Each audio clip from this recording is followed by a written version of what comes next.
morning, friends. Happy Monday. Happy last week of school.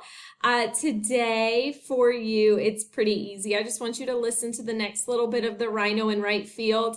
I don't even have a flip grid up for us for this week because we're going to see each other later on today on Zoom. So if you guys have any thoughts that you want to share, you can share them on Zoom. The Zoom meeting is optional. If you have something else going on, that's totally okay. But I would love to just kind of see you, catch up with you, and share some just words with you for the last week of school.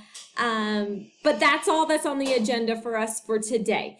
I know that there's a STEM speaker that your homeroom teacher has sent out to you, so you can enjoy listening to that today as well. But that's it.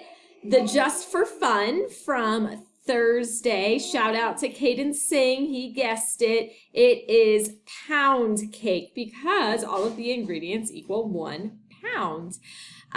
So that is the Just for Fun, and I am going to continue Just for Funs throughout the next couple days, Tuesday and Wednesday, so you'll be able to get those Just for Funs in as well.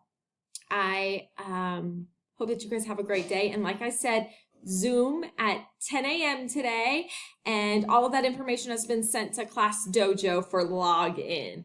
If you have any questions or need anything, let me know. And other than that, I'll see you guys later. Love you.